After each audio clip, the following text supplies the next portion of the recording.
오늘 본문은 예수님의 산상수훈 말씀입니다. 누가는 예수님이 메시아이심을 그 앞부분에 예수님이 병 고치시는 것과 귀신 들린 자 내어 쫓는 것과 하나님 나라를 전하는 것으로 예수님의 그 메시아이심을, 예수님이 하나님이심을, 예수님이 우리를 구원할 구원자이심을 충분히 보여준 다음에 예수님이 가르치신 내용을 오늘 기록하고 있습니다. 가르치시기 전에 예수님이 12제자를 또 뽑는 내용도 나옵니다. 예수님께서 12제자를 뽑을 때 그냥 뽑으신 것이 아니라 하나님 앞에 기도하고 뽑습니다.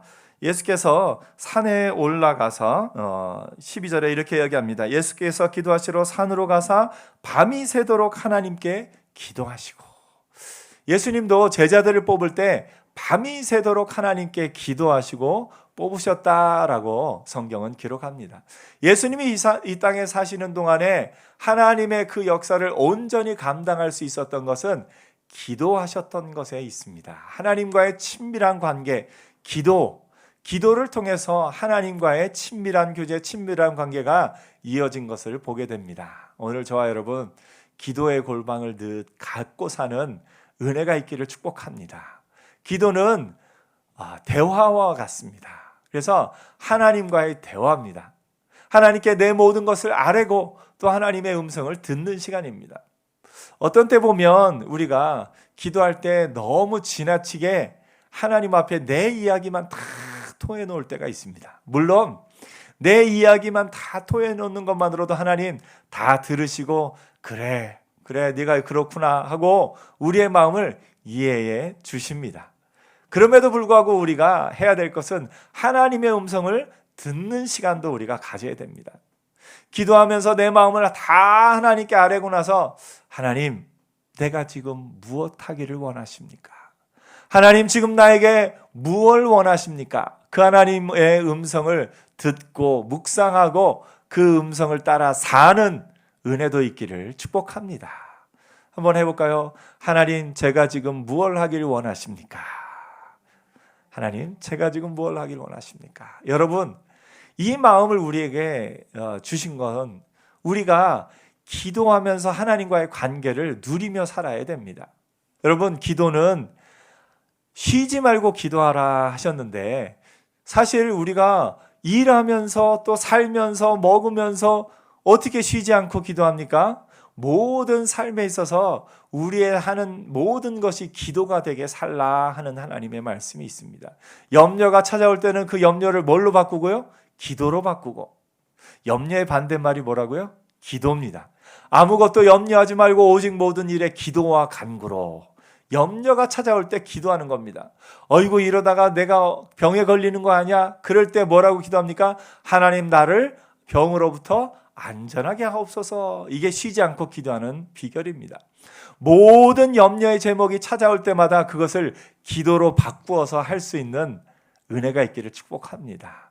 염려는 기도 제목 자동 공급기입니다. 아이고, 우리 아이가 다치면 어떡하지? 그럴 때 바로 기도하면 됩니다. 하나님, 우리 아이를 안전하게 하옵소서.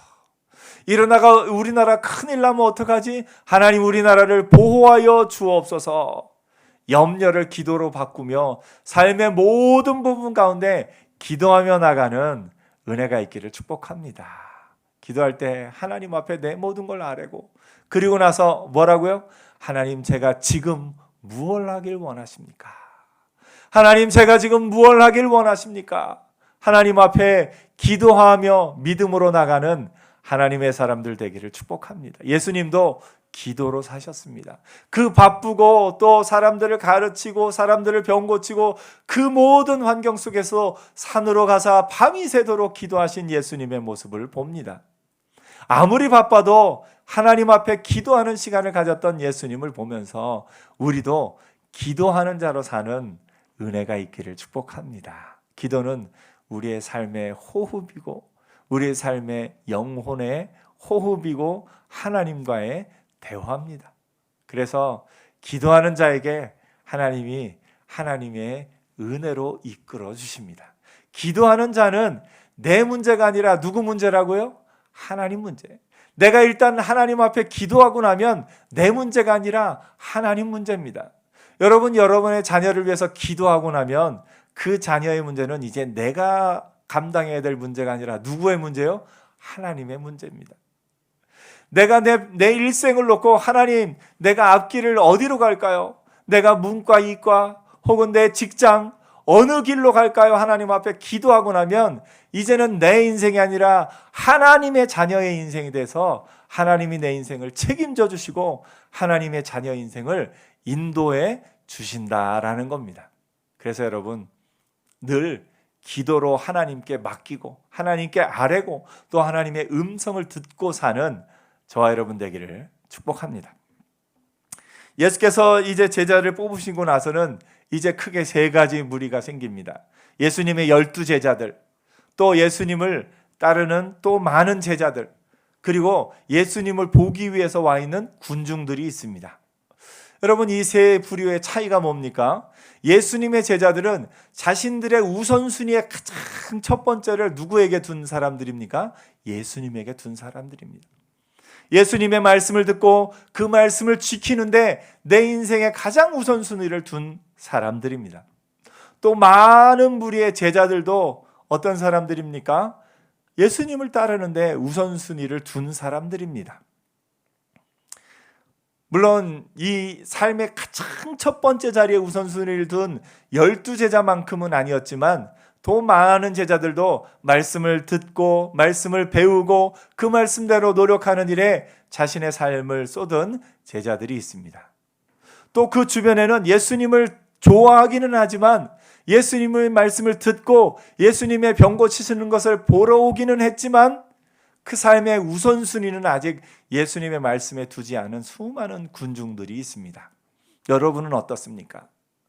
예수님의 말씀을 삶의 가장 우선순위에 놓은 예수님의 제자로 살고 있습니까?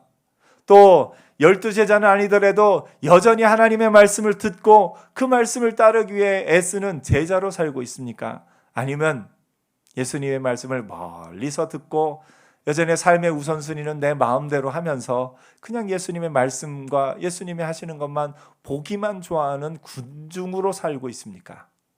바라기는 여러분의 삶의 우선순위를 예수님에게 놓고 예수님의 말씀을 놓고 그 우선순위를 중심으로 사는 은혜가 있기를 축복합니다. 그래서 예수님의 말씀을 듣고 그 말씀을 지키는데 내 삶의 가장 큰 우선순위를 놓는 사람, 그 사람이 예수님의 제자입니다. 오늘 우리가 삶의 직장에서 여러분의 직장에서 모든 곳에서 그 직장을 내려오라는 말 아닙니다. 여전히 직장에 다니고 여전히 사업을 하고 여전히 일을 하는 가운데 우선순위를 예수님의 말씀에 놓는 겁니다. 사랑하라 하신 예수님의 말씀, 감사하라, 기뻐하라, 찬양하라, 성경 말씀 그대로를 사는 것에 내 우선순위를 놓고 사는 삶, 그 사람이 제자의 삶을 사는 삶입니다. 여러분의 삶의 가장 우선순위에 하나님의 말씀을 우선순위에 놓고 사는 은혜가 있기를 축복합니다. 하나님의 말씀을 우선순위에 놓고 사는 제자의 삶, 그 삶이 하나님이 책임져 주시는 삶입니다. 또 하나 성경은 오늘 이렇게 얘기합니다. 예수님이 오실 때 많은 사람이 예수님 앞에 나와 예수님을 만지려고 힘쓰기도 합니다. 이는 능력이 예수께로부터 나와서 모든 사람을 낫게 함이라. 능력이 누구로부터 나온다고요? 예수님으로부터 나옵니다. 능력이 예수님으로부터 나와서 저와 여러분을 낫게 하고 고치게 하고 오늘 우리를 건강하게 하고 힘있게 하고 능력 있게 하는 것 다 어디로부터 나옵니까? 예수. 여러분 한번 제가 질문할 테니까 답을 예수로 한번 해주세요. 여러분을 살게 하실 분이 누구십니까? 예수. 여러분의 삶에 새 힘을 주실 분이 누구십니까? 예수. 여러분의 모든 문제를 풀어주시고 해결해 주실 분이 누구십니까? 예수. 여러분의 인생을 책임져 주실 분이 누구십니까? 예수. 오늘 여러분, 우리 인생의 모든 답은 예수 그리스도입니다. 그래서 여러분, 예수로 말미암아 답을 얻고 예수로 말미암아 힘을 얻고 예수로 말미암아 이 세상에서 살아가는 저와 여러분 되기를 축복합니다. 모든 능력이 예수께로부터 나옴을 아는 사람, 그 사람이 그리스도인이고 그 사람이 저와 여러분입니다. 오늘 예수님이 산 위에서 말씀을 가르치십니다. 사람들이 많이 모이니까 이제 산 위에서 예수님이 가르치십니다. 산 위에서 가르치시는 예수님을 이제 동일한 말씀이 마태복음 5장에 나오는데요. 그걸 우리가 팔복이다라고 핵심적으로 요약하기도 합니다. 그 가운데 오늘 누가복음에서는 그 팔복이라 하는 부분을 또 네 가지를 이야기하고 있습니다. 가장 먼저 이렇게 이야기를 합니다. 너희 가난한 자는 복이 있나니 하나님 나라가 너희 것이며. 여러분은 가난한 사람입니까? 부유한 사람입니까? 가난한 사람, 부유한 사람의 기준이 뭐죠? 가난하다, 부유하다는 기준이 어떻게 보면 사람마다 다릅니다. 왜냐하면 많다, 적다 하는 것이 사람마다 다르기 때문에 그렇습니다. 예를 들면 1,000만 원, 어떤 사람에게는 정말 큰 돈이고 많은 돈이고요. 어떤 사람에게는 그렇게 많지 않은 돈일 수도 있습니다. 100만 원을 놓고 봐도 그렇고요. 1,000만 원을 놓고 봐도 그렇고요. 사람마다 많다, 적다의 기준이 다 다르기 때문에 가난한 자, 부유한 자 아마 기준이 다 다를 겁니다. 내가 보기엔 저 사람은 좀 부유한 것 같은데 그 사람은 자기는 아직도 부족하대요. 오늘 가난한 자, 부유한 자 이렇게 많은 기준이 있는데요. 성경이 말하는 진정으로 가난한 사람은 어떤 사람이냐면요. 자기 소유가 하나도 없는 사람입니다. 자기 소유가 하나도 없는 사람, 그 사람이 진짜 가난한 사람입니다. 여러분, 그럼 물어보시죠. 아니, 소유가 하나도 없으면 어떻게 살아갑니까? 성경이 가르치고 있는 것은 뭐냐면 자기 소유가 하나도 없다라는 말은 뭐냐면 내게 주신 모든 것이 하나님의 것임을 인정하면서 그 가운데 10분의 1을 하나님 앞에 드리면서 내 모든 소유가 하나님의 것입니다 라고 고백하며 살아가는 사람, 그 사람이 진정으로 가난한 사람입니다. 내 모든 소유는 다 하나님의 것입니다 라고 고백하면서 내 소유는 없습니다 말하는 사람, 그 사람이 진정 가난한 사람입니다. 오늘 여러분, 내 소유는 없습니다, 다 하나님의 것입니다 고백하며 사는 진정 가난한 자가 되기를 축복합니다. 이제 마태복음에서는 심령이 가난한 자다라고 말하기도 합니다. 여러분, 가난한 자에게 주시는 은혜가 뭔지 아십니까? 하나님 나라가 저희 것입니다. 여러분, 가난한 자가 되고 나면요, 내 모든 소유를 하나님께 다 드리고 나면요, 그리고 나면 주시는 복이 뭐냐면 하나님 것이 다 내 것입니다. 하나님이 우리에게 사용권을 주십니다. 그러면 그 다음부터 내가 하는 것, 내 돈으로 하는 겁니까? 하나님 돈으로 하는 겁니까? 하나님 돈으로 하는 겁니다. 여러분, 내 돈으로 하는 게 잘 되겠습니까? 하나님 돈으로 하는 게 잘 되겠습니까? 한번 생각해 보십시오. 여러분, 먹을 때 내 돈으로 사 먹는 것과 하나님 돈으로 사 먹는 거 어느 게 더 좋겠습니까? 여러분, 하나님 돈으로 먹고 사는 은혜가 있기를 축복합니다. 내 모든 것이 하나님의 소유입니다. 내 소유권을 부정하고 하나님의 소유권을 인정하며 살아갈 때 하나님이 우리에게 사용권을 주십니다. 하나님 돈을 내가 쓸 수 있는 사용권을 주십니다. 여러분, 자녀를 교육시킬 때 내 돈으로 교육시키는 게 잘 되겠습니까? 하나님 돈으로 교육시키는 게 잘 되겠습니까? 하나님 돈입니다. 우리가 먹고 우리가 입고 우리가 생활하는 모든 것 하나님 주신 돈으로 할 수 있는 은혜가 있기를 축복합니다. 제가 예전 교회 있을 때 제가 사진 찍는 거를 참 좋아했습니다. 카메라를 참 좋아했죠. 처음에 교회 가서 제가 그 당시에 이제 청년 때 산 좋은 카메라가 있었습니다. 그 카메라를 이제 사용하다가 교회에다가 온전히 헌납했습니다. 이것은 다 이제 교회 겁니다 라고 헌납하고선 제가 그 사용권을 얻었습니다. 교회에다 그 카메라를 다 드리고 사용권을 얻었는데, 은혜는 뭐냐면요, 교회가 그 다음에 새로운 카메라를 살 때마다 가장 최신의 카메라, 가장 좋은 카메라를 제가 사용할 수 있는 사용권을 얻게 됐다는 겁니다. 제 모든 것을 교회에 드려서, 제가 가진 카메라를 드려서 이제는 내 소유권이 아닌데 사용권을 얻고 났더니, 은혜가 뭐냐면 그 최신으로 바꿀 때마다 가장 좋은 카메라를 쓸 수 있는 그 은혜를 누렸습니다. 지금은 그 가장 좋은 카메라를 또 그 교회에 놓고 나오긴 했지만, 또 다른 카메라를 또 하나님이 허락해 주셔서 또 그 교회를 통해서 주셔서 그 카메라를 지금도 쓰고 있습니다. 참 은혜죠. 내가 소유권을 하나님 앞에 드렸는데 하나님이 나에게 사용권을 주셔서 그 사용권을 누리며 살았습니다. 오늘 여러분, 카메라뿐만 아니라 여러분의 삶의 모든 것이 그렇습니다. 내가 하나님 앞에 소유권을 다 드리고 나면 그 다음부터 은혜는 뭐냐면, 내가 쓸 수 있는 이제 모든 것 다 누구 거예요? 하나님 겁니다. 여러분, 앉은 자리에서 한번 믿음으로 고백해 볼까요? 이 옷 하나님 겁니다. 네. 지갑이 있으면 혹시 지갑을 놓고 하나님 앞에 보세요. 이 지갑 하나님 겁니다.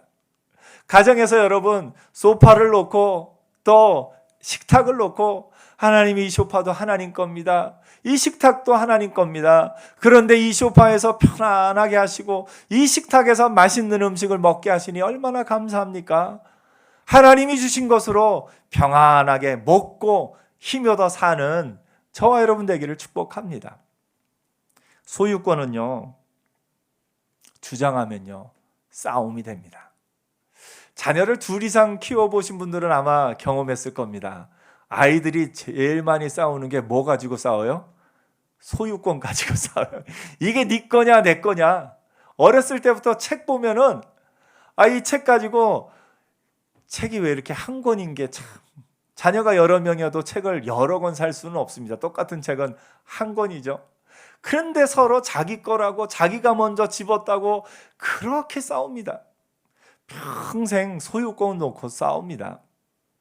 네 거냐 내 거냐, 내가 먼저 했다 네가 먼저 했다 하면서 많이들 싸우는 것을 봅니다. 소유권은 주장하면 주장할수록 싸움이 됩니다. 소유권을 주장할 때는 이 사람 말을 들으면 이 사람 말이 맞는 것 같고, 이 사람 말을 들으면 이 사람 말이 듣는 것 같고, 민사법원 법정에서 가장 많이 다투는 주제가 소유권입니다. 그래서 재판장들도 민사 재판일 때는 어떻게 하는지 아세요? 재판이 쉽게 결론이 나지 않습니다. 재판하시는 재판장님들이 가능하면 민사소송의 경우는 양자가 합의해서, 아주 법적으로 완전히 잘못된 것이 아니면 양자가 합의해서 둘의 중간쯤에서 합의를 하도록 이끌어내는 경우가 많습니다. 소유권을 주장하는 경우 참 그 결론을 내기가 쉽지 않은 경우들이 많이 있는 것을 보게 됩니다. 오늘날에는 또 국가와 개인도 소유권을 가지고 또 이야기를 하고 있지 않습니까? 이 모든 것에 대한 세금이 어디까지인가? 이 세금을, 이것에 대한 이익을 국가가 가질 것인가? 개인이 가질 것인가? 이것이 공공의 것인가? 개인의 것인가? 그런 논쟁도 요즘은 되고 있습니다. 그런데 그 가운데 어느 것이 정답인지가 참 찾기가 쉽지 않은 부분도 있습니다. 그런데 여러분, 내 소유권을 주장하는 순간 사실은 하나님과 싸우겠다는 겁니다. 똑같은 것에 대한 소유권은 하나인데 내 것이라고 주장하는 순간 누구하고 싸우는 겁니까? 하나님하고 싸우는 겁니다. 여러분, 하나님과 싸워서 이길 자신이 있으세요? 그러면 내 거라고 주장하면서 사셔도 됩니다. 그런데 하나님과 싸워서 이길 자신이 없으면 아예 일찌감치 포기하세요. 이건 내 것이 아니라 하나님 겁니다. 그러면 하나님이 여러분에게 하나님 나라를 통째로 주셔요. 얼마나 큰 은혜입니까? 여러분, 내 것이라고 고백하는 순간 하나님과 싸우게 된다는 사실이 얼마나 우리에게 큰 일인가 여러분 한번 생각해 보십시오. 그래서 성경이 말합니다. 너희 부요한 자여 너희는 위로를 이미 받았도다. 부요한 자는 어떤 사람입니까? 많은 것을 가진 사람이 부요한 자가 아니라 오늘 성경이 말하는 것은 뭐냐면 하나님에 대해서 내 소유권을 주장하는 사람, 이것은 내 것입니다. 이것은 하나님 것이 아닙니다라고 하면서 내 것임을 주장하며 고집 피우며 욕심 부리는 사람, 그 사람이 부요한 자입니다. 너희는 이 땅에서 너희 것이라고 생각하느냐? 그렇다면 너희는 이미 받았도다. 하늘나라에서 너희 것이 없을 것이다 말씀하고 있는 겁니다. 오늘 여러분 하나님과 싸우기를 원하십니까? 여러분의 소유권 하나님께 온전히 내어드리고 사는 저와 여러분 되기를 축복합니다. 우리 믿음으로 고백해 볼까요? 다 하나님 겁니다. 다 하나님 겁니다. 고백한 다음에 또 하는 건 뭐냐면 사용하게 해주셔서 감사합니다. 사용하게 해주셔서 감사합니다. 여러분 우리의 모든 것이 다 하나님의 것임을 고백하면서 하나님이 그것을 나에게 사용할 수 있게 해주실 뿐만 아니라 영원한 하나님의 나라, 이 땅에서의 하나님의 나라도 누리며 살게 하신 것, 그것을 기뻐하며 감사하며 사는 은혜가 있기를 축복합니다. 예수님이 계속해서 얘기하십니다. 지금 줄인 자는 복이 있나니 너희가 배부름을 얻을 것이며, 예수님이 산상수훈이랑 이곳에서 하신 내용이 조금 간단하게 말하면 뭐냐면 너희가 이 땅에서 배고픈 자를 보느냐? 너희의 영적인 배고픔이 있음을 기억하라. 너희가 이 땅에서 아픈 자를 보느냐? 너희의 영혼이 아플 수 있음을 기억하라. 너희가 이 땅에서 그 어떤 것을 보느냐? 너희의 영혼이 또 하늘나라 앞에서 너희의 삶이 어떠한 것인가를 기억하라. 우리로 하여금 이 땅에서의 삶이 전부가 아니라 천국의 윤리, 천국의 일이 있음을 알려주시는 겁니다. 지상 윤리 가운데서 살아가고 있던 우리에게 천상 윤리가 있음을 가르쳐 주시고, 지상의 법칙을 통해서 살아가고 있던 우리에게 천상의 법칙, 하늘나라의 법칙이 무엇인지를 알려주시는 것, 그것이 예수님의 산상수훈의 핵심입니다. 줄인 자는 복이 있나니. 여러분 배가 고프죠. 지금도 점심이 가깝죠. 여러분 우리 육신은 먹어야 삽니다. 내 몸이 힘이 있는 것 같은데 먹지 않으면 힘이 없습니다. 먹을 때 힘이 나서 살아갑니다. 하나님은 우리에게 먹어야 살 수 있는 존재로 만들어 주셨습니다. 어떤 분은 생각해요. 아이고 안 먹고 살 수 있으면 얼마나 좋을까? 왜 꼭 먹어야 되지? 먹는 게 즐겁기는 하지만 또 몇 끼니 만들어 먹는 게 쉽지 않을 수도 있습니다. 그런데 하나님이 몇 끼니 만들어 먹고 살게 하신 하나님의 뜻이 뭐냐면 우리에게 영적인 배고픔이 있음을 알게 하시기 위한 겁니다. 여러분이 육신의 배고픔이 있을 때마다 여러분의 영혼도 배고픔이 있음을 기억하는 은혜가 있기를 축복합니다. 배고픔은 누가 느끼는 겁니까? 살아있는 자가 느끼는 겁니다. 여러분, 죽은 자는 배고픔을 느끼지 못합니다. 잠자는 자도 배고픔을 잘 느끼지 못합니다. 여러분, 깨어나십시오. 여러분, 산자로 살아가십시오. 그러면 배고픔을 느끼게 될 겁니다. 육신의 배고픔을 느끼는 만큼 여러분의 영혼의 배고픔을 느끼는 은혜도 있기를 바랍니다. 그렇게 우리의 예배가 얼마나 소중한지 모릅니다. 예배는 양식을 먹는 시간입니다. 하나님의 말씀을 먹는 시간입니다. 말씀을 먹을 때 우리의 영이 먹고 힘을 얻는 은혜가 있는 겁니다. 오늘 뭐 먹지? 오늘 저녁 뭐 먹지? 고민하는 그 순간에 오늘 하나님이 나에게 어떤 양식을 주실 것인가? 영의 양식을 위해서도 기대하는 은혜가 있었으면 좋겠습니다.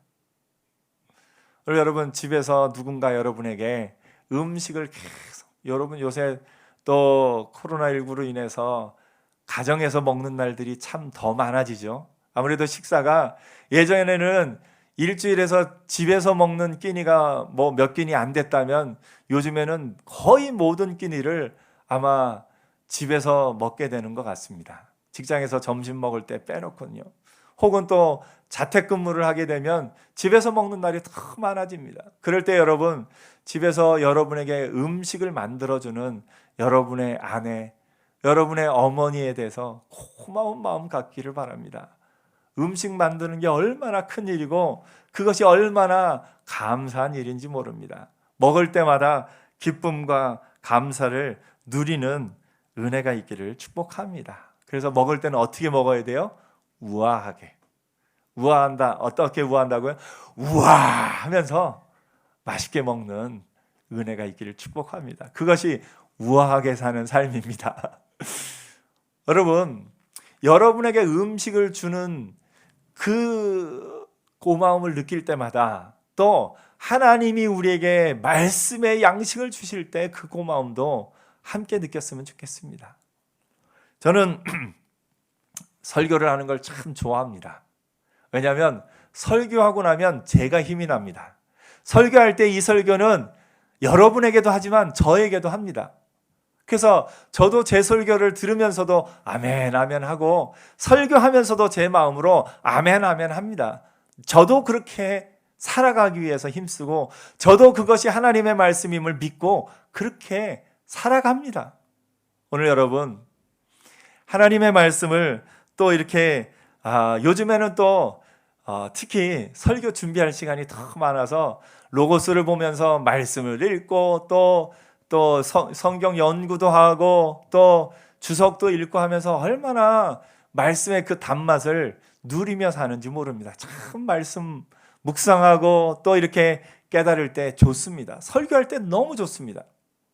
그런데 가끔은 나도 남이 만든 음식 한번 먹고 싶다. 또 해서 다른 분이 나에게 먹여주시는 그 양식을 먹고 싶다. 이 생각을 하기도 합니다. 여러분, 영적 양식을 이렇게 또 이렇게 여러분이 먹을 때 영적 양식을 먹여주시는 또 그것에 대해서 여러분도 참 고마운 마음으로 이렇게 저에게 이야기해 주셔서 감사합니다. 여러분이 말씀을 듣고 문자를 주시고 말씀 잘 들었습니다 할 때마다 저는 또 그것에 큰 힘을 받습니다. 오늘 여러분, 배고픔을 느낄 때마다 양식이 있음을 기억하시고 양식을 먹을 때마다 그 양식으로 말미암아 배부르고 힘을 얻게 되는 걸 기뻐하며 감사하는 자로 살기를 축복합니다. 오늘 여러분, 줄인 자는 복이 있습니다. 먹는 것으로 만족함을 누리며 살게 됩니다. 오늘 우리의 육신의 배고픔을 통해서 영적인 배고픔을 알고 육신의 배부름을 통해서 영적인 배부름을 감사하며 사는 은혜가 있기를 축복합니다. 육신의 건강을 위해서 우리가 시간을 투자하고 우리가 돈을 투자하고 육신의 맛있는 것을 먹기 위해서 우리가 시간을 투자하고 돈을 투자하는 것처럼 여러분의 영적인 양식을 위해서 더 맛있는 음식을 먹기 위해서 여러분 책도 읽고 또 여러분 좋은 음악도 듣고 좋은 미술도 감상하고 가장 좋은 하나님의 말씀을 듣기 위해 애쓰는 저와 여러분 되기를 축복합니다. 우리가 예배에 자주 참여하는 은혜가 뭐냐면 참여할 때마다 영적인 양식을 풍성하게 먹게 된다는 겁니다. 영적인 양식을 먹음으로 말미암아 내가 모르는 사이에 내 영이 힘을 얻어서 이 세상을 능히 이기며 살아간다는 겁니다. 오늘 예수님의 말씀을 통해서 산상수훈을 통해서 우리가 이 세상에 우리의 모습들을 보면서 우리의 영혼의 모습을 기억하고 영적인 배고픔을 통해서 이 세상의 배고픔을 통해서 영적인 배고픔을 깨닫고 이 세상의 배부름 만족을 통해서 영적인 배부름 만족을 누리며 사는 저와 여러분 되기를 축복합니다. 여러분이 하나님의 은혜가 하나님의 나라가 여러분의 삶에 함께 하실 겁니다. 기도하겠습니다.